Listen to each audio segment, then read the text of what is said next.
So so this panel we're seeing application rollups.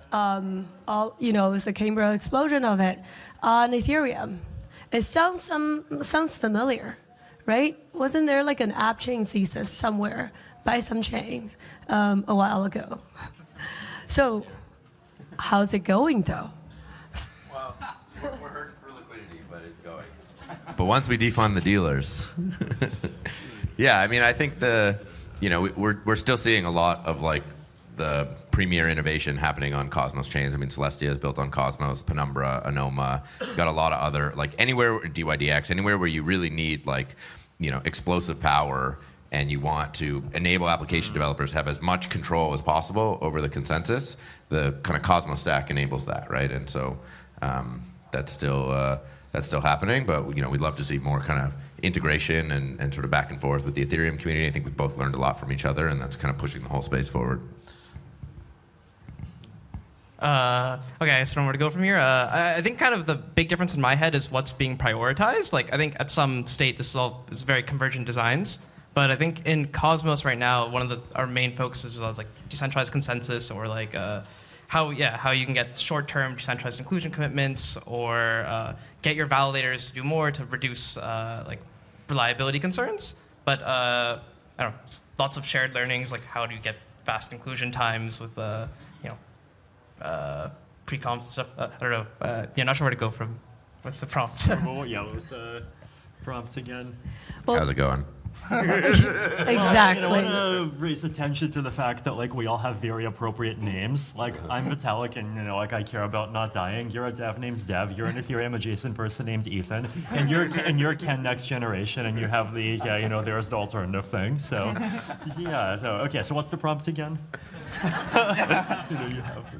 Well, the prompt is that how can we learn from the app chain thesis, however it's going, yesterday or right now, and what are some of the lessons and what are some of the things that are distinct that we should think about? I mean, I feel like there's like different use cases of like what a chain is, and like I think a lot of the time, like not definitely far from all the time, but a significant fraction of the time, what people are looking for is like basically a branded shard, right? And like a lot of the time, when people tell me they want to switch to doing their own being on their own L2, one of the sometimes the reason is they wants to have like some level of Ethereum ecosystem wide neutrality, but a lot of the time the answer is just like they don't want to be subjected to other people's gas spikes, and so they're fine with having if Ethereum did not have like that economic property, or it did have some kind of like fee market that was application by application, they would be totally fine. But like that's a specific problem, and so like they're okay with just having like a cookie cutter L2 that's like exactly the same tech wise as 100 other L2s that are running the same software. They just like wants to have that gas independence.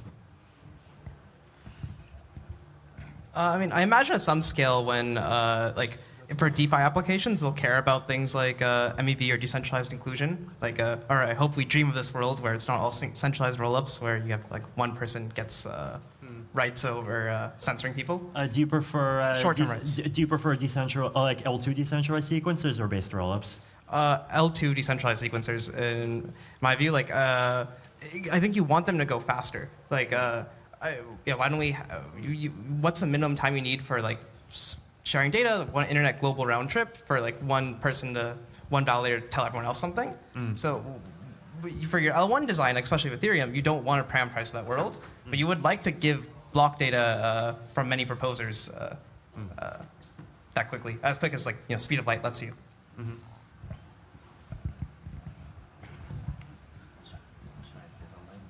Please. Oh, man. Hello. Oh, my mic is dead. I can't talk. Oh, jeez. I guess for Uniswap, it's sort of just figuring out.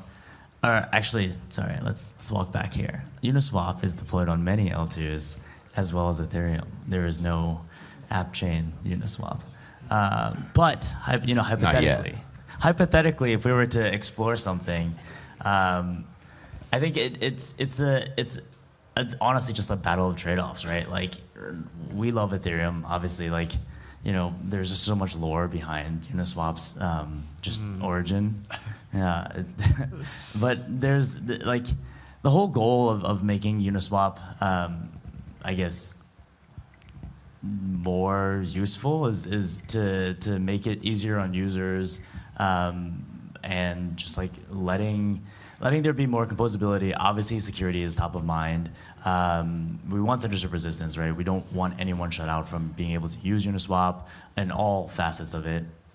And we want to be able to have like full modularity, right? We want people to be able to like have interop, have composability, and kind of all plug into like what, I guess, like the like North Star of like fully what Uniswap can accomplish, unburdened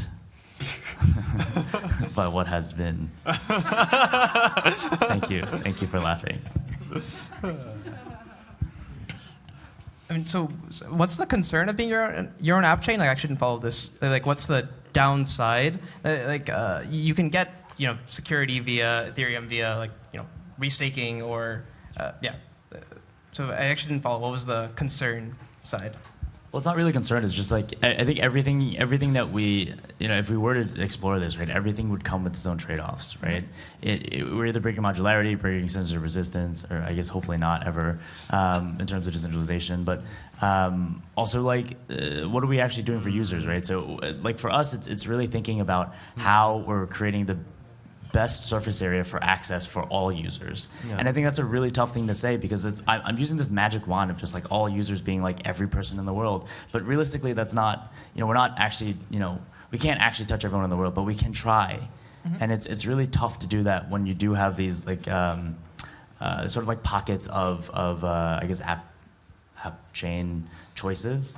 And I guess like we just like have not made a decision. We're thinking and we're exploring, but it's all like a research question of like, how do we actually do it in the best way that's most meaningful and most impactful for our users?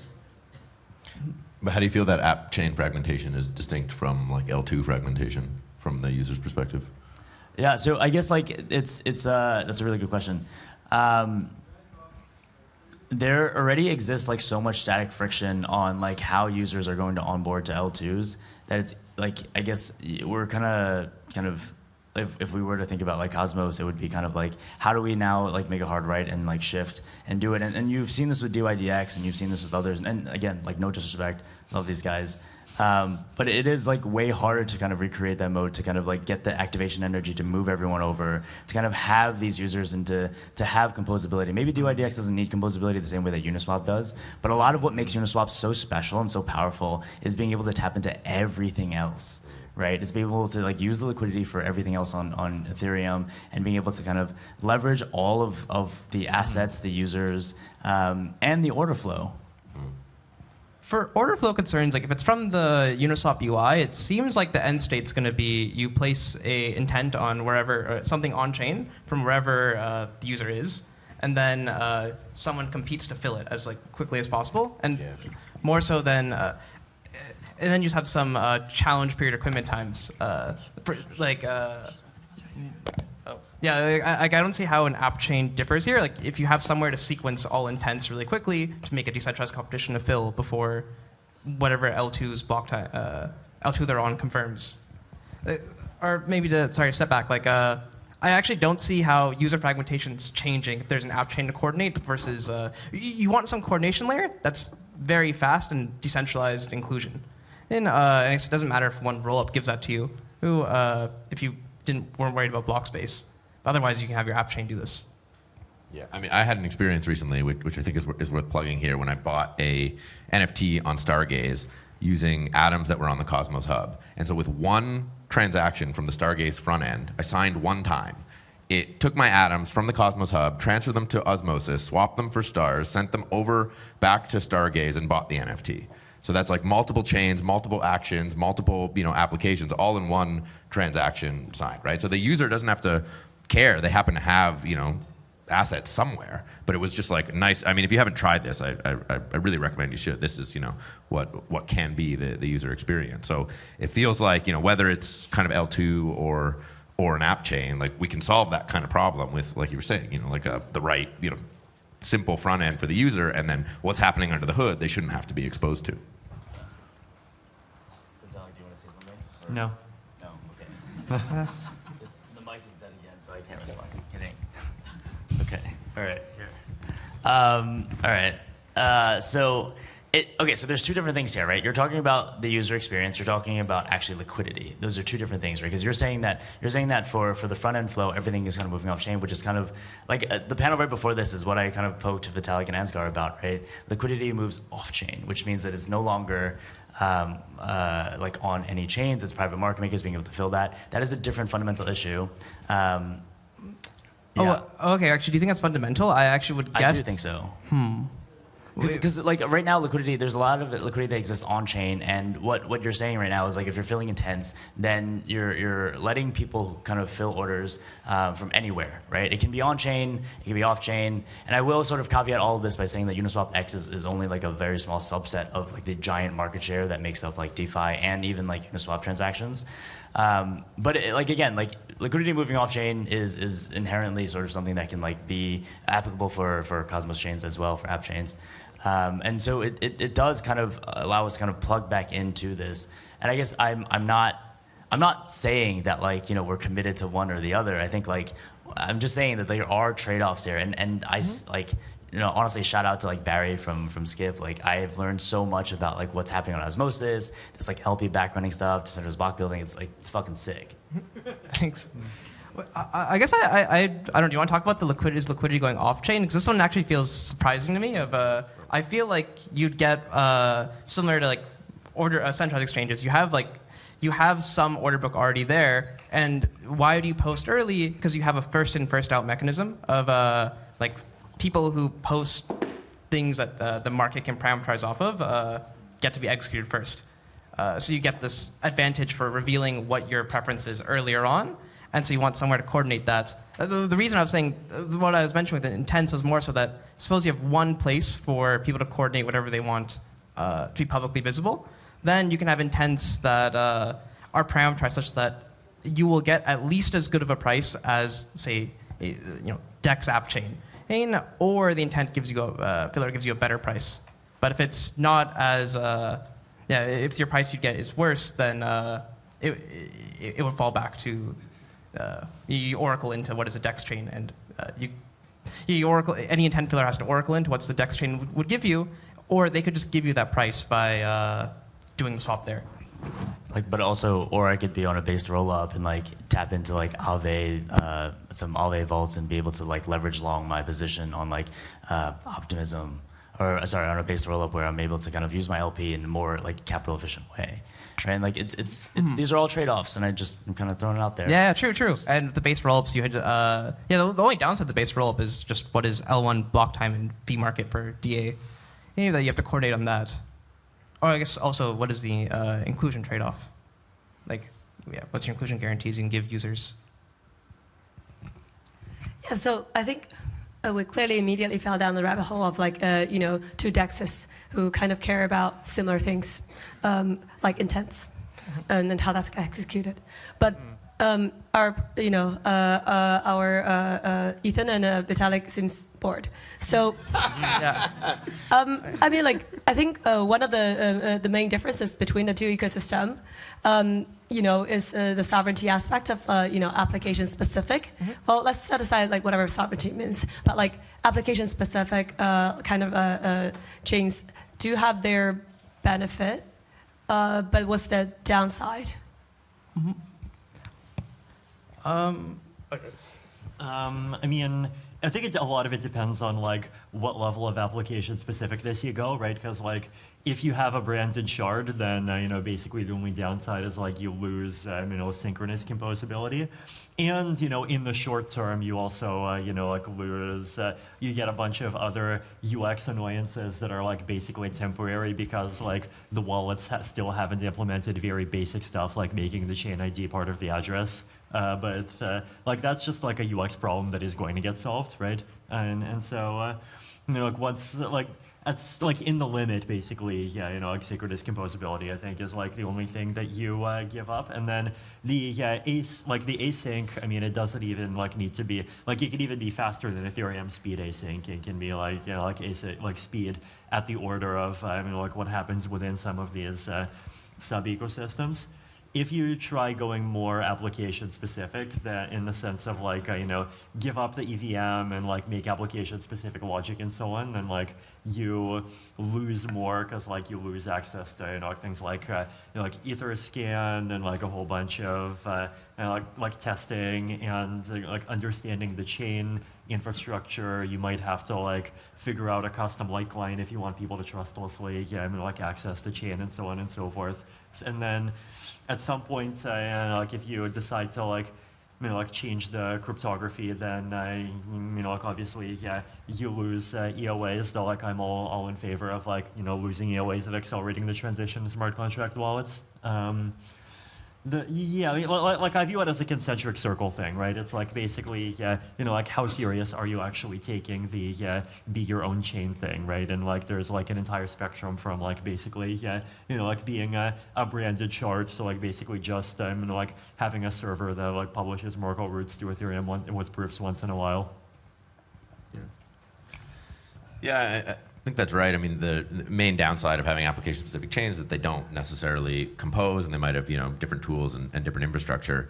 In Cosmos, we've tried to build a lot of the pieces so that you can use the same tools to access many different chains. You like MintScan, for instance, can access pretty much all the chains, but some of them are building their own application-specific state machines, and so that starts to get more challenging. And then we make we talk big talk about like application-specific chains, but then a lot of them start to add virtual machines to them, right? And so then the surface area starts to increase again. But I think ultimately it comes down to that, expression of sovereignty and, having communities focus on specific cultures and building the network that makes the most sense for that. And Vitalik wrote a post about this, not that long ago, about L2s as cultural extensions of Ethereum and allowing the sort of, cultural innovation to happen on different L2s. I mean, that was sort of the thing Cosmos was all about kind of from the beginning, is that expression of sovereignty, but also with interoperability baked in. Whereas on the Ethereum side, you have this like kind of alignment baked in, their cultural, sub-expressions of the Ethereum ethos, and maybe arguably one of the downsides in the Cosmos ecosystem is that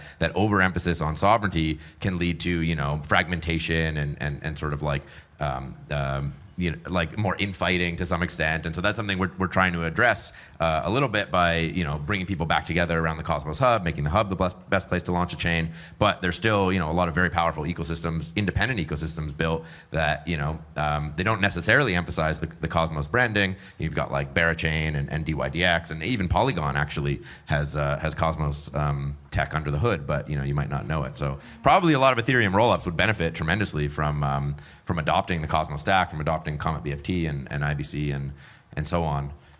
Sometimes I feel like a lot of the ETH ecosystem's best ideas come from Cosmos, and all of our cryptography comes from Ethereum. So there's a good, good. But I mean, that's a cross-pollination. I mean, like I think everyone a lot of everyone appreciates. I think the great products and especially SDK. Everyone uses it, right? But the thing is, like, do you not feel like you need to accrue something? Like, is it not painful to kind of look at the hub or look at the Atom wanting to do more?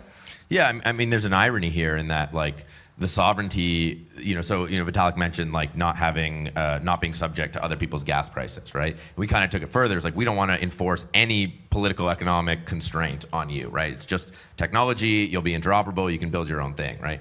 And so that attracted a lot of people because it sort of made it their own. They could brand however, but it also has arguably led to these issues of fragmentation. And so part of how we're correcting that now is sort of leading this kind of reconvergence around the hubs, a number of chains kind of coming back to the hub and thinking about how to actually launch or adopt the hub's validator set. I mean, part of the thing about the hub is it didn't really have a development team for like 5 years, right? And so There's sort of like history that's important to this as well that we don't really have to get into, but there's trade-offs in sovereignty, and I think sovereignty is expensive, and Cosmos chains have been reckoning with that as well. But we'll probably see similar struggles kind of emerge among L2s to some extent. But having the aligned base layer, having the aligned ETH token has obviously been incredibly valuable for the Ethereum ecosystem, and it's something maybe we wish we had more of in Cosmos. Yeah.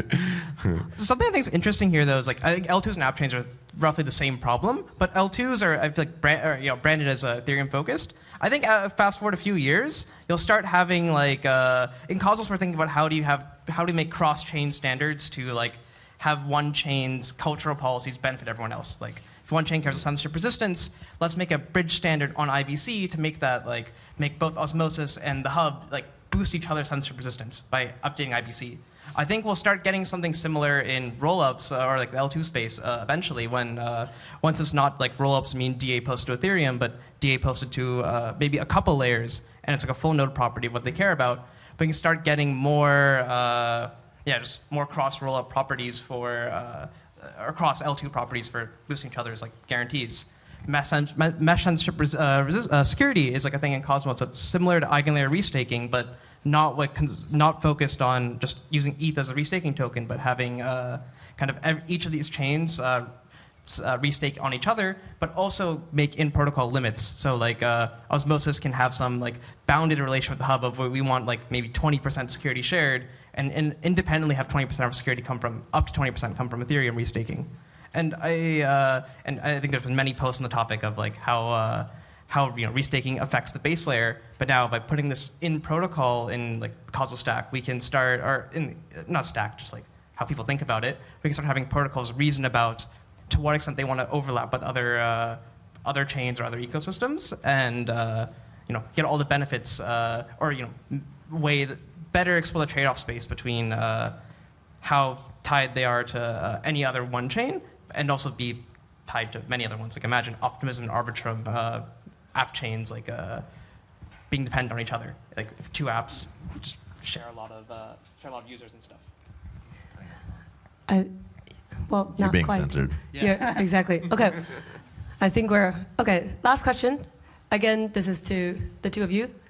So, what when you launch a chain, when do you tell someone else to launch something on you, and when do you, just tell them to use your actual application?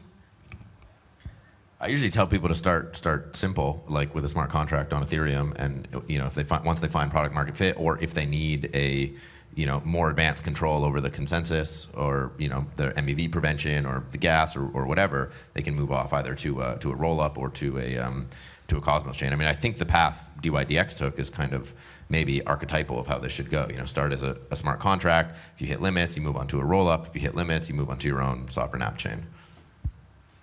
I'd agree with this. I think that start as a contract where it's easier to deploy and closest to the people you think would be your users, and then scale up to like having more complex bridge protocols or async composability with other. Maybe more specific. The question is like, do you try to lock them in through like into your own ecosystem, like as an app chain? I think I think app chains try to offer like protocols building on them like something convenient, like maybe DevUX things of Osmosis offers you some compelling things as a base layer, like validators provide oracles for you in a very reliable manner, or like MEV resistance or something. But I think the lock-in, there's no intention of locking them in. I think everyone should feel like they can, once you are big enough, you should become your own app chain. I think is the ultimate. It depends what you're doing, but if your base layers can't scale for you or don't meet your own needs, then yeah, I think the eventuality is you become your own app chain. Or if your community grows big enough and you have some community values that you want to enforce, take a more sovereign stance. If you care about geo distribution, make a chain that lets you enforce your geo distribution preferences. Or sometimes make a thing that's not a chain, right? So like the Farcaster CRDT. Yeah, we don't need blockchains for most of the very cool things, very cool impacts we want. Well said. All right, on that note, Thank you for a great panel. And Vitalik, you're up next.